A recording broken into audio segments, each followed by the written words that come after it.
آپ صرف اللہ کا بندہ بننا چاہتے ہیں، 3 مقابلے کرنے پڑیں گے۔ سب سے پہلے کس سے مقابلہ کرنا ہوگا؟ اپنے نفس سے۔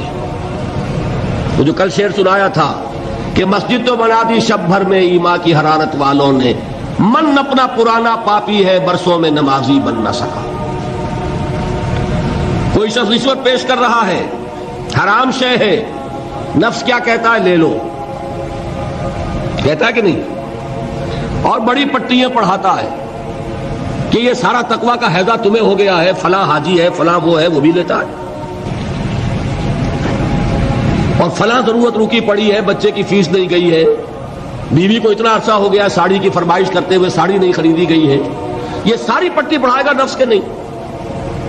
اب اگر آپ مقابلہ کر سکتے ہیں نفس کا تو بچیں گے، مقابلہ نہیں کر سکتے باہر کھا جائیں، یہی ہوگا کہ نہیں؟ اذان کا وقت آ گیا، اذان سن لی آپ نے، لیکن پھر نفس نے کہا ابھی اور سو، آپ نے کروٹ لی اور کپڑا خوب ٹھیک کیا اور غین ہو گئے۔ اگر آپ اس نفس کے تقاضے کو اس وقت رد کر سکتے، طاقت آپ میں اتنی ہوتی تو آپ کھڑے ہوتے مسجد کی طرف جاتے۔ گویا کہ بندگی رب کے لیے سب سے پہلا جہاد کس سے کرنا ہوگا؟ نفس۔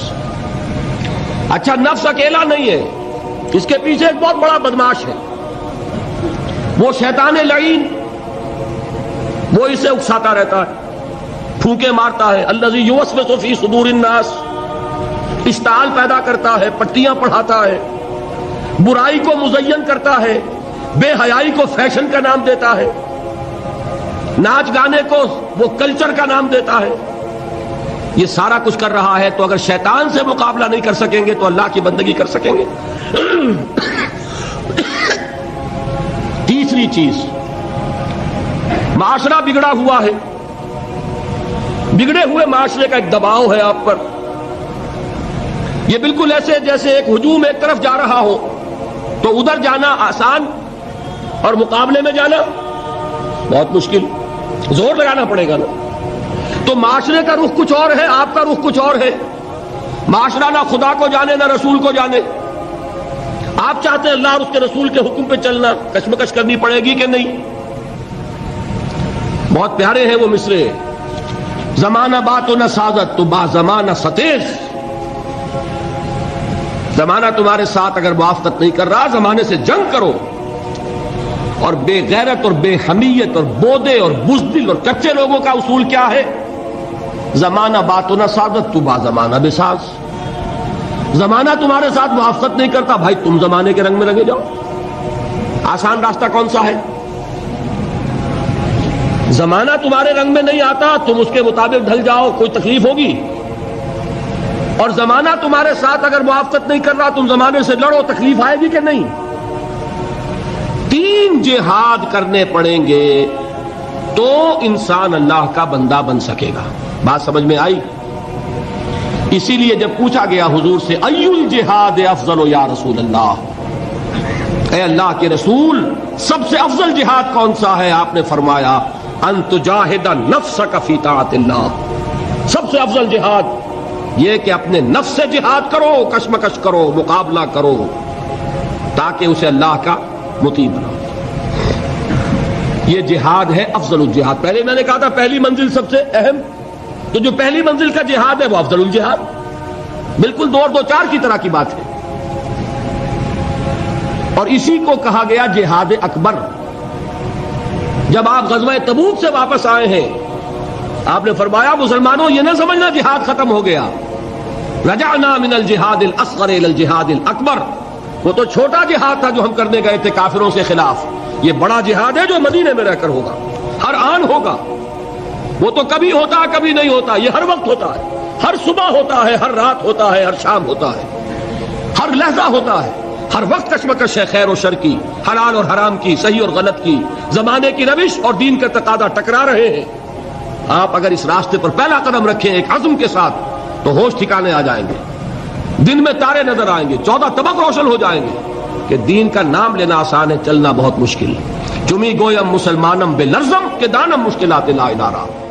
یہاں پر بھی نوٹ کیجئے کہ یہ 3 اس کے مرحلے ہیں جو منہج انقلاب نبی میں ہم نے واضح کی۔ طاقت کے ساتھ طاقت، پنجہ آزمائی۔ پہلا مرحلہ صبر محض ہے، پرسیکیوشن کو جھیلو، برداشت کرو، صبر کرو.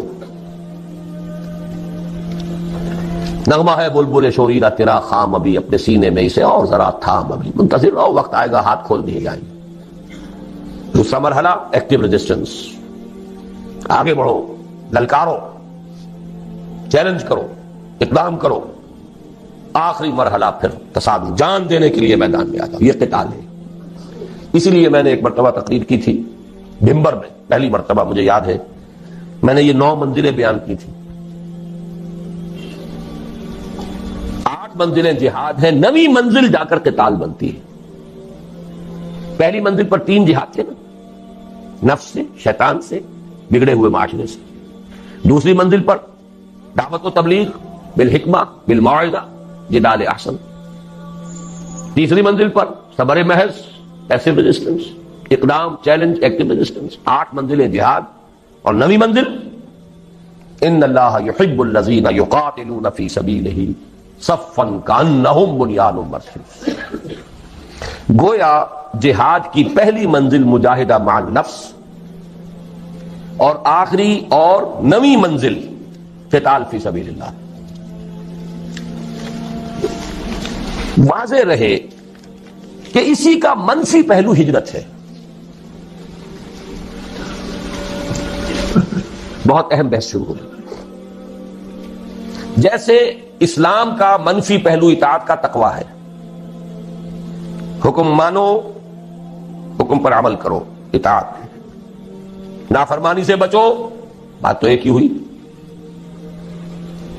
جہاد کا منفی رخ ہجرت ہے. اللہ کی بندگی کرنے کے لیے معاصی سے ہجرت کرنی ہوگی، حرام چیزوں سے ہجرت کرنی ہوگی. اسی لیے سوال کیا گیا ای الہجرت افضل یا رسول اللہ. جواب کیا تھا؟ ان تہجر ما کرہ ربک. سب سے افضل ہجرت یہ ہے کہ ہر اس شے کو چھوڑ دو جو تمہارے رب کو پسند ہے. اسی لیے تنظیم کے عہد نامے میں جب اللہ کے ساتھ معاہدہ ہے، انی واحد اللہ، نمبر 1 کس بات کا معاہدہ؟ ان اہجر کل ما یکرہہ، ہر اس شے کو چھوڑ دوں گا جس کو وہ پسند نہیں کرتا. واضح رہے کہ اسی کا منفی پہلو ہجرت ہے. چنانچہ اس کی بھی پہلی منزل ان تہجر ما کرہ ربک ہے، اور آخری یہ کہ اقامت دین کی جد و جہد میں وقت آنے پر گھر بار، مال و منال اور اہل و عیال کو چھوڑ کر نکل جایا جائے. اس کی بھی نیت ہونی، تیاری کیجیے نفسیاتی طور پر. آج بھی جائزہ لیجیے. اتنی گرفت تو نہیں ہے کہ کبھی پکار آئے اور بلایا جائے اور یہ بندھن مجھے باندھ کر رکھ لے. اگر ایسا ہے تو یہی تو خطرہ ہے. پھر آگے جا کر جو ہفتے اعمال کرانا ہے ابھی چھٹی کرو، سب کچھ کرنا اور پھر ہفتے اعمال کرا لینا. آپ کو معلوم ہے جنہوں نے ہجرت نہیں کی تھی، سورہ نساء میں کتنی اہم بحث آئی ہے. تو ہجرت، لیکن یہ کہ پورے لیول کے اوپر غلط خیالات ذہن سے نکالو، غلط نظریات نکالو، ہجرت ہے. غلط صحبت کو چھوڑو، ہجرت ہے. نخلہ و نترکو من یفجرک، ہجرت ہے. دوستیوں کو چھوڑو، ہجرت ہے. محبتوں کو کاٹو اس تلوار سے، ہجرت ہے. تو جیسے جہاد، جیسے سانس ہے اس کی آمد و شد، آنا اور جانا، اسی طرح جہاد اور ہجرت ہے. کچھ لوگ جو ہے وہ اصطلاحی مفہوم لے کر اور نہ معلوم کہاں سے کہاں، جب نیت میں فتور ہو، کام چوری ہو تو خوہ بدرہ بہانا ہے کسی یار. جہاد اور ہجرت لازم و ملزوم، ایک مثبت ایک منفی، کرنٹ چل ہی نہیں سکتا. ایک پازیٹو وائر، ایک نیگیٹو وائر. جہاد کی پہلی 2 منزلوں کے لیے اصل آلہ و ہتھیار قرآن مجید ہے. نفس سے جہاد کریں گے، کس شے سے؟ کیسے ماریں گے نفس کو؟ اس کو پاک کرنا ہے کس سے؟ قرآن سے. یا ایھا الناس قد جاءکم موعظۃ من ربکم وشفاء لما فی الصدور. شیطان سے لڑو گے کس تلوار سے؟ کشتن ابلیس کار مشکل است، زاں کہ او گم اندر اعماق دل است. خوشترا باشد مسلمان اشکنی، کشتہ شمشیر قرآن اشکنی. جاہدہم بہ جہادا کبیرا. دوسری منزل قرآن، تذکیر قرآن سے، تبشیر قرآن سے، انذار قرآن سے، دعوت قرآن کی، تبلیغ قرآن کی، وہ سارا برکت و محور اس کا. اوحی الی ھذا القرآن لانذرکم بہ ومن بلغ فلقد یسرناہ بلسانک لتبشر بہ المتقین وتنذر بہ قوما لدا. نفس کے خلاف جہاد کرنا ہے، ومن اللیل فتہجد بہ نافلۃ لک. دعوت کے لیے غلط نظریات کا ابطال کرنا ہے قرآن کے ذریعے، ایمان کا اس بات کرنا ہے قرآن سے ہوگا. نور یہ ہے، اندھیاروں سے یہ نکالے گا. لِيُخْرِجَكُم مِّنَ الظُّلُمَاتِ إِلَى النُّورِ فَآمِنُوا بِاللَّهِ وَرَسُولِهِ وَالنُّورِ الَّذِي أَنزَلْنَا وَجَاهِدْهُمْ بِهِ جِهَادًا كَبِيرًا. مکی دور کی شمشیر قرآن اتر کر ہرا سے سوئے قوم آیا اور ایک نسخہ کیمیا سا. جہاد کی پہلی دو منزلوں کے لیے اصل آلہ و ہتھیار قرآن مجید ہے، یعنی جہاد بالقرآن. چنانچہ مجاہدہ مان نفس کا مؤثر ترین ذریعہ ہے قرآن کے ساتھ قیام اللیل یا تہجد، اور دعوت و تبلیغ کا پورا عمل بھی قرآن حکیم ہی کی اساس پر اور اسی کے ذریعے ہونا چاہیے. یتلو علیہم آیاتہ ویزکیہم ویعلمہم الکتاب والحکمہ، سارا اساسی منہاج قرآن کے گرد گھوم رہا ہے. تیسری اور آخری منزل عہد حاضر میں جہاد بالید کی موضوع ترین صورت فواحش و منکرات کے خلاف پرامن مظاہرے ہیں. صرف مظاہرہ نہیں، پکیٹنگ، گھیراؤ، جلاؤ نہیں، گھیراؤ نہیں ہونے دیں گے. بل حافظون لحدود اللہ، چلاؤ گولی، مار دو جتوں کو مارتے ہو. شہادت مطلوب و مقصود مومن، نہ مال غنیمت نہ کشف کشاد. یہ میرا کل کا موضوع ہے، لیکن یہ کہ یہاں جہاد بالید، کسی کو نہیں المنکر بالید کہا ہے. من رأى منكم منكرا فليغيره بيده فإن لم يستطع فبلسانه فإن لم يستطع فبقلبه وذلك ضعف الإيمان. ومن جاهدهم بيده فهو مؤمن ومن جاهدهم بلسانه فهو مؤمن ومن جاهدهم بقلبه فهو مؤمن وليس وراء ذلك من الإيمان حبة خردل. لیکن نوٹ کیجئے، لیکن اس میں نوبت فقہائے کرام کی طے کردہ شرائط کے تحت قتال یعنی جہاد بالسیف تک بھی آ سکتی ہے. اس کو یہ سمجھ لینا کہ یہ سرے سے اب دائرے سے خارج ہو گیا، یہ تو قادیانیوں کا خیال ہے، اور بالفعل ہمارے بہت سے علماء اسے خارج کیے بیٹھے، بڑے بڑے مفکرین خارج کیے بیٹھے. بعض لوگوں کو یہ مغالطہ لاحق ہو گیا ہے فاسق و فاجر حکمرانوں کے خلاف خروج نہیں ہو سکتا. یقیناً بعض ایسی احادیث ہے، لیکن دوسری احادیث بھی موجود ہے. جب ایک ہی حدیث سے آپ سارا مسئلہ نکالیں گے تو بڑی گمراہی میں آ جائیں گے. من قال لا الہ الا اللہ دخل الجنہ، یہاں تو ایمان بالرسالت بھی ثابت نہیں ہوتا. جس نے کہا لا الہ الا اللہ جنت میں داخل ہو جائے گا، لیکن آپ پورا مورچہ لگا دیں کہ نہیں نہیں، ایمان بالرسالت لازم ہے، ایمان بالآخرت لازم ہے، ایمان بالقرآن لازم ہے، پھر اس کے عملی تقاضے لازم ہیں.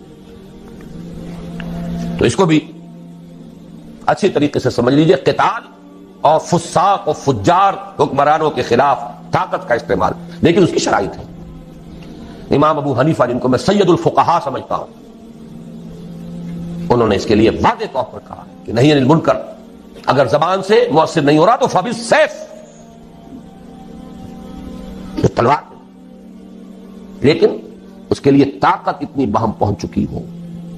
یہ نہیں کہ 4 آدمی اکٹھے کیے 4 کو مروا دیا، پھر آگے چلے، پھر 10 کو اور اکٹھے کیے 10 کو مروا دیا. یہ نہیں، ہنگامہ کیا، جماعت بنائیے، قوت جمع کیجئے، تربیت دیجئے، منظم کیجئے، محتسب تعداد اتنی کہ جو بھی آپ کے اندازے ہیں اس کے اعتبار سے، ویسے کوئی شے کہیں سے آ جائے بورڈ فرام دی بلو وہ بات دوسری ہے، لیکن ہر اندازے میں آپ یہ تقریباً یہ یقین رکھیں کہ اب اتنی طاقت ہے کہ ہم بدل دیں گے اس نظام کو، کامیابی ہو جائے تب جا کر اس کا امکان ہے، ورنہ نہیں. ٹیررزم جو ہے جو چل رہا ہے آج کل، ادھر حقیقت جہاد اور قتال کو بدنام کرنے والی چیزیں ہیں، لیکن یہ کہ اس کو خارج کر دینا اس کی غلط ہے. اس میں نوبت فقہاء کرام کی طے کردہ شرائط کے تحت قتال یعنی جہاد بالسیف تک بھی آ سکتی ہے. یہ ہے جہاد کی بحث. پہلا جو لازمی تقاضا ہے ان 3 فرائض کے لیے وہ ہے جہاد. دوسرا لزوم اجتماعیت، اجتماعیت کا لزوم. اس میں بھی درجے ہوں گے.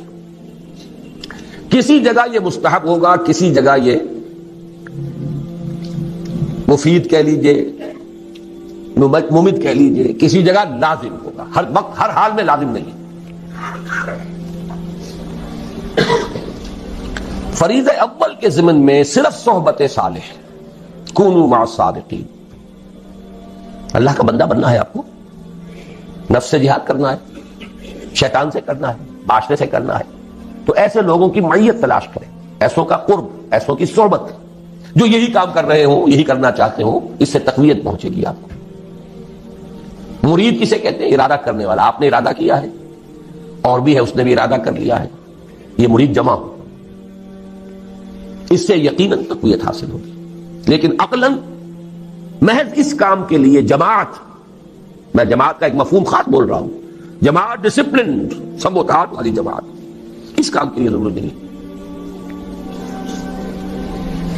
نمبر 2، اسی طرح فریضہ ثانی کے ضمن میں درس گاہوں، اداروں، انجمنوں اور سوسائٹیوں سے پورا ہو سکتا. دین کی دعوت و تبلیغ ہے، ڈھیلا ڈھالا نظم ادارہ ہے، اشاعت قرآن کا ادارہ، پبلشنگ ہاؤس ہے، آڈیو ویڈیوز کے کا کوئی سلسلہ ہے، جرائد ہے، رسائل ہیں، انجمنیں ہیں، دارالعلوم ہیں. یہ سب اس کا ذریعہ ہے. یہ جماعتیں نہیں ہیں. اجتماعیت تو ہے. لزوم اجتماعیت لکھا ہے میں نے اوپر. اجتماعیت ایک عام لفظ ہے.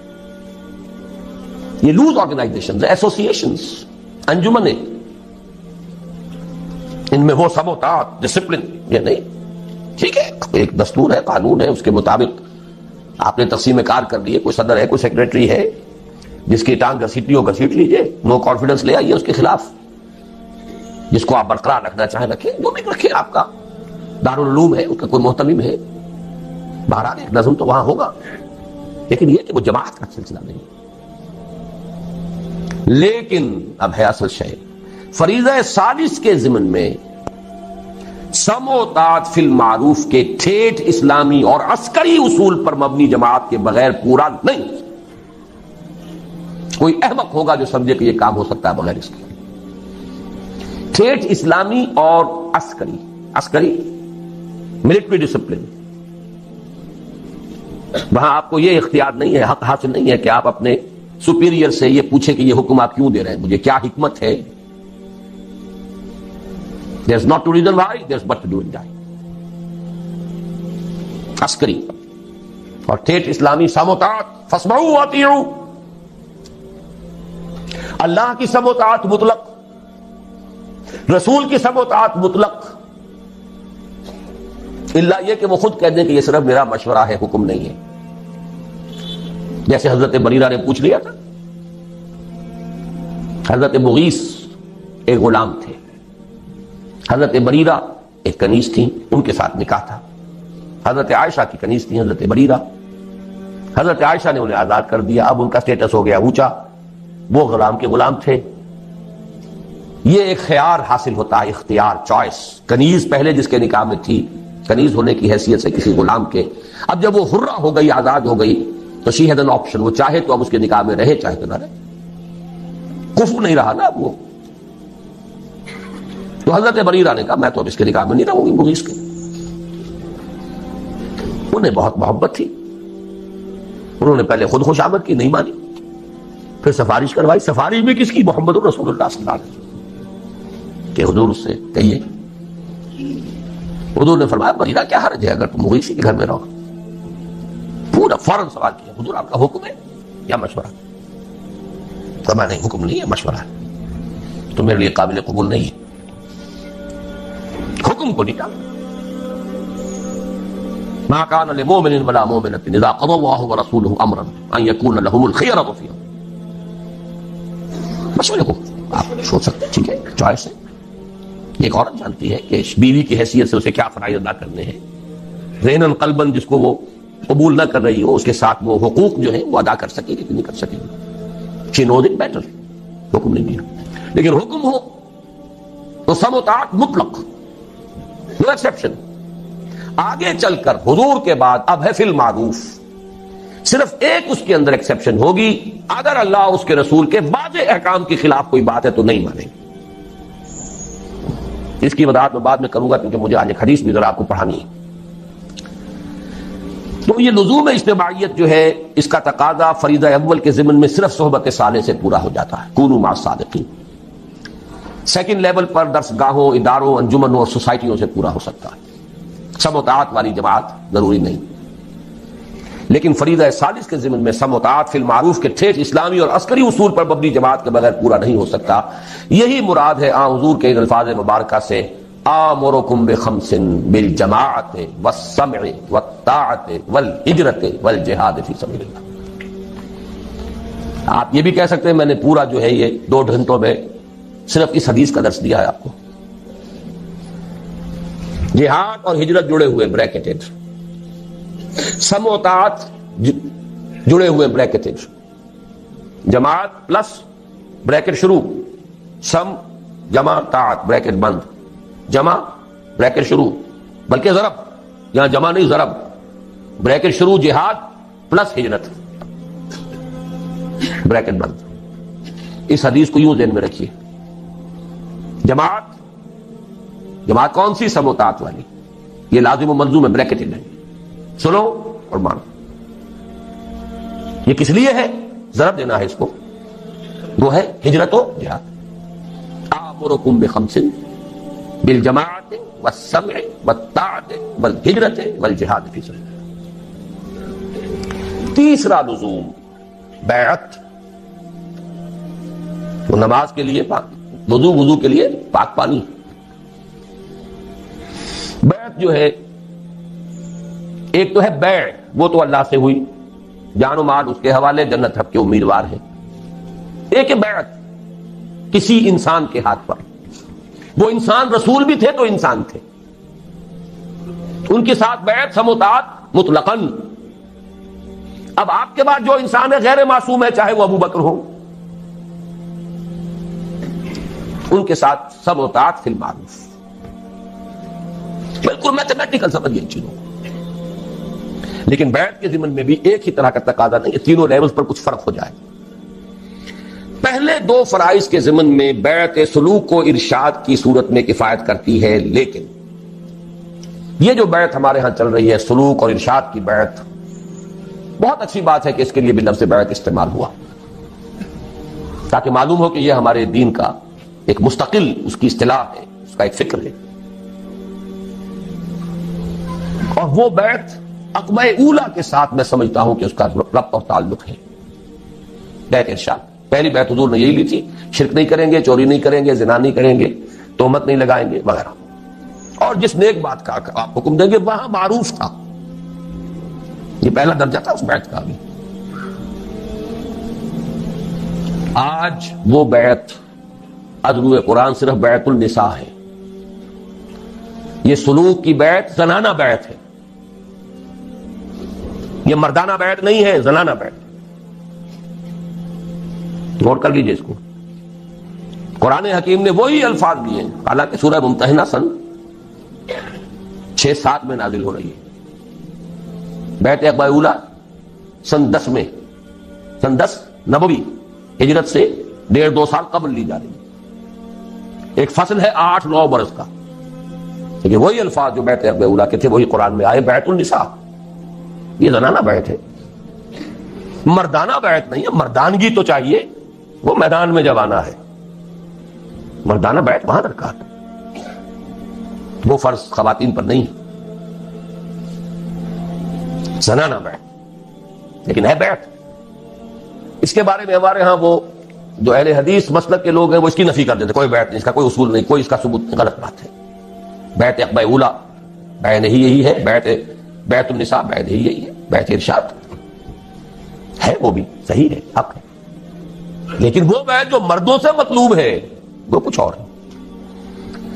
اگر یک قطرہ خونداری اگر مشتے پرے داری بے ابا من تو آمودم طریق شاہ بازی راہ. مردانگی اس کے لیے بیعت جو ہے وہ ہے نمبر 3. فریضہ سادس کے ضمن میں بیعت سموتات فی المعروف کی صورت لازمی و لابدی. اب میرے پاس اور الفاظ نہیں ہے جس کو میں تاکید کیسے دوں, کیسے کروں. لازمی ہے, لابدی ہے, کوئی اس سے رستگاری نہیں. یا تو کہیے کہ وہ فرض ہے ہی نہیں, ٹھیک ہے چھٹی ہو گئی. جس گاؤں جانا نہیں اس کا راستہ کا ہے کو پوچھنا. اگر مانتے ہیں کہ وہ فرض ہے, بلند ترین منزل کے لیے جد و جہد فرض, تو کوئی پاگل ہوگا, احمق ہوگا, ڈھیٹ ہوگا جو اس کے لزوم کا انکار کرے. فریضہ سادس کے ضمن میں بیعت سموتات فی المعروف کی صورت لازمی اور لابدی, اسی کی جانب اشارہ ہے مسلم شریف کی روایت عن عبداللہ ابن عمر رضی اللہ تعالی عنہما میں, جس میں حضور صلی اللہ علیہ وسلم کے الفاظ مبارکہ وارد ہوئے ہیں کہ من مات ولیس فی عنقہ بیعۃ مات میتۃ جاہلیۃ. جو شخص مرا اس حال میں کہ اس کی گردن میں بیعت کا قلادہ نہیں تھا, وہ جاہلیت کی موت مرا ہے, ایمان اور اسلام کی موت نہیں مرا ہے. جو لوگ اس بیعت ارشاد کو سمجھ لیتے ہیں کہ یہ تقاضا پورا ہو رہا ہے, وہ اپنے آپ کو دھوکہ دے رہے ہیں. یہ دوسری بیعت کا تذکرہ ہے. اس حدیث کے بارے میں بھی میرے جو الفاظ تھے اوریجنل ان میں نے تھوڑا سا اضافہ کیا. اس پر اصل میں مجھے متنبہ کیا تھا مولانا سید حامد میاں رحمۃ اللہ علیہ نے, جو ہمارے مستشارین میں سے تھے تنظیم. وہ چونک گئے اس کو دیکھ کر, کہنے لگے آپ جس طرح اس کو لازم قرار دے رہے ہیں, یہ مفہوم تو ہمارے بزرگوں اور اسلاف میں سے کسی نے بیان نہیں کیا کہ اس معنی میں یہ بیعت جو ہے لازم ہے. میں نے انہیں ایک جواب دیا بڑی ٹیکنیکل ٹرمز میں. مولانا عصمت اللہ صاحب سمجھیں گے اس ٹیکنیکل ٹرمینالوجی کو.